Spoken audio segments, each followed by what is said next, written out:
isang malaking pagsubok sa kanya ang pagiging isang ama.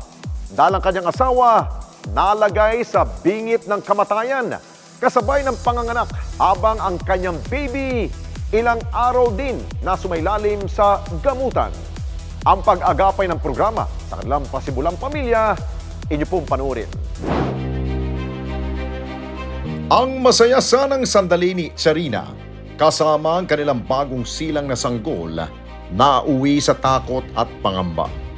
Dahil si Sarina nag-agaw buhay at kinailangang ilipat sa intensive care unit. Hindi nila lubos akalain nang masaya at excited nila ang pagpunta sa ospital, unti-unting napalitan ng kaba. June 2 ng hapon po is parang na-instinct ko na rin sa sarili ko po na nararamdaman ko na si baby is palabas na po. Lumabas na po yung panubigan niya. That time, 5:30 po yun ng hapon. Then na-admit po kami ng 7:20. Then nag-stay po kami ng 8 hours sa emergency room. Kasi hindi nga po siya makahiga, hindi rin siya pwede i-CS kasi medyo nga po yung niya, kalagayan niya. Nakahinga na lamang na maluwag ng isilang ang kanyang panganay. Ngunit simula pa lamang pala ito ng pagsubok sa kanilang pamilya. Nawalan po talaga si Mrs. ng buhay or malay nung after nilabas si baby. Ang pag-alala at pangamba nadagdagan sa bawat oras na nasa loob ng critical care unit ang kanyang asawa. Ilipat po siya sa ICU, which is pag nanganak po talaga is sa ward. Hindi po sa ICU. Sa kanya, sa critical care unit po or intensive care unit. Siya nilipat with oxygen. May nagpapam sa kanya. Tapos kailangan niya rin po ng malakasang ventilator na may nagsusupply sa kanya kasi hindi na po kaya sa sarili niyang baga. Tapos yun, nung siya sa ICU, up to date, andun po siya. Medyo mahirap po yung dinaanan niya, ma'am, kasi 3 beses po siya actually nag-50-50 na. Ngunit maliban sa kalagayan ni Charina, isa pang pinoproblema ni Alan ang lumulobong halaga ng kanilang hospital bill. Namin may survive yung day by day na bill, maliban po sa running bills na kasi yung daily basis namin nung kasagsagan ng operation niya sa ICU po is nasa 50,000. Kasali na po dun yung medication, tas laboratory po na inano sa amin na kailangan may on the spot po na may bigay kami. Kasi yung bill na po namin is nasa 700 plus na po talaga.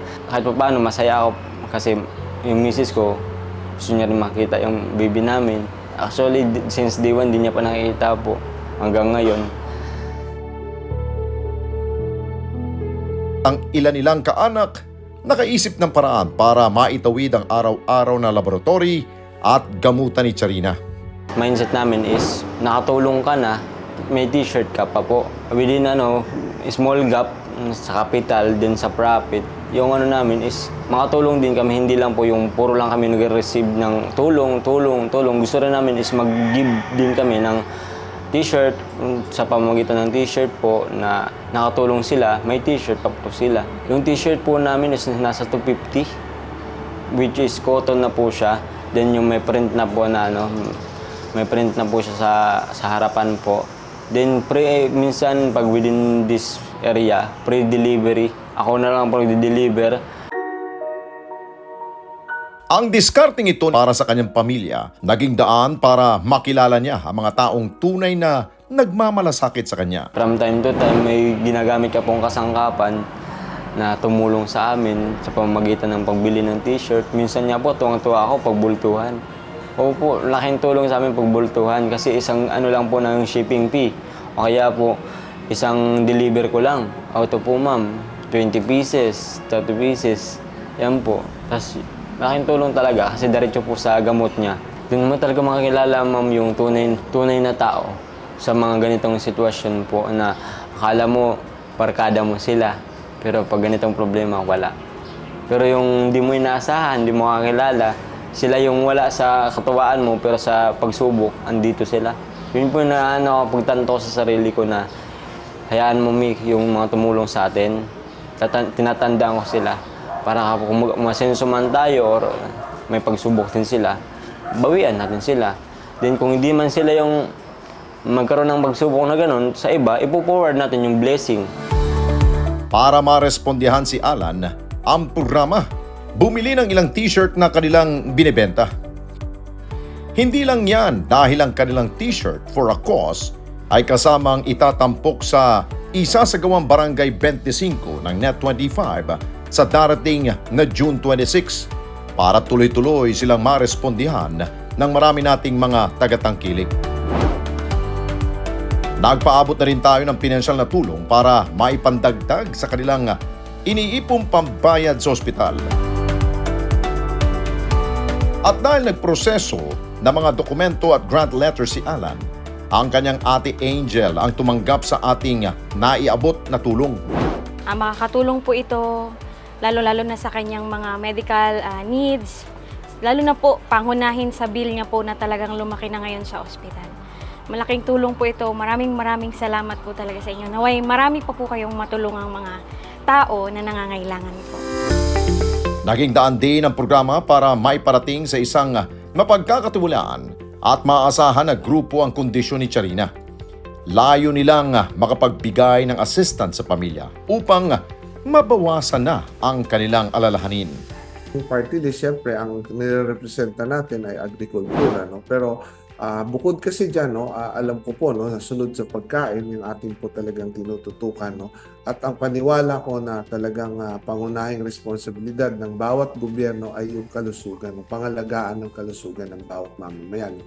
Kaya ang tutok po natin lagi sa aking pong pananaw at ang layunin, ang lahat po ng ginagawa ko, lagi po natin ginagawa at tinututukan yung pong pagkakaroon ng tiyak na trabaho ng bawat Pilipino, pagkakaroon ng sapat na kita, pagkakaroon ng sapat na pagkain, masustansya at hindi lang po masustansya, dapat affordable at higit sa lahat, ang gusto po natin mangyari, maalis po yung takot at pangamba ng bawat mamayang Pilipino sa pagkakasakit. Dahil ito po yung nagiging sanhi ng kanila pong lalong pagkalugmok sa kahirapan dahil po bakit po no naapektuhan yung kita pag nagkakasakit, nauubos yung ipon, nababaan sa utang dahil po yung pangpahospital at pangbili ng gamot ay kailangan pa pong ipangutang, no. So yan po yung talagang mga tinututukan natin. No, yung mga ganito pong pangangailangan, lalo na po sa medical assistance, gusto ko na rin pong samantalahin yung pagkakataon na ito sa ating pong mga nanonood at nakikinig ngayong araw,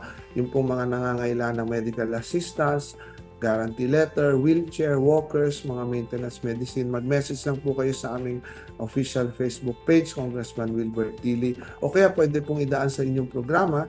Ito po ay agad-agad natin pinapatingnan at pinapatulungan. No? Kaya ito pong nilapit po ninyo, pagkatapos po natin dito, agad-agad ko po itong papatingnan at papatawagan, papupuntahan natin kung kinakailangan, kung ano po yung mga tulong na kailangan nila at ito po ay aayusin at sasagutin po. Matapos ang ilang araw nating pagsubaybay sa kalagayan ni Charina, good news! Dahil tinanggal na ang tubo nito at maayos ng nakahinga ng walang anumang aparato. Nakakain na rin ito na mag-isa at nailabas na mula sa critical care unit ng ospital. Good news po dahil natanggal na po ang tubo nito at wala na pong anumang aparato. Nakakain na rin po siya ng maayos at nailabas na po sa critical care unit po. Maraming salamat po. Naging mabigat man ang pagsisimula sa buhay pamilya, tiyak na malalampasan nila ito sa responde at tulong ng mga taong bukas ang pusong umalalay sa kanila. Hangad natin na muli na silang magkasama-sama upang tuluyang mabuo ang kanilang pamilya. Mga karesponde natin dito sa Net25, umabot na po ng 1 million subscribers ang ating YouTube channel. Kaya naman, masaya kami na ibahagi sa inyo na natanggap na natin ang YouTube Gold Play button. Dahil po yan sa walang sawa ninyong pagtangkilik sa mga programa ng Net25, lalong-lalo na po sa Responde Mata ng Mamamayan. Kaya naman, congratulations po sa ating lahat. Keep on sharing mga karesponde.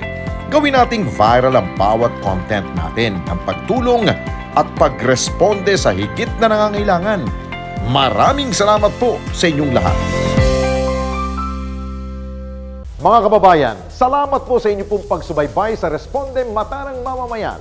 Para mapanood pa ang iba pa naming pagresponde sa ating mga kababayan, i-click lamang ang subscribe button at i-follow lamang ang Net25 social media pages at Net25 TV.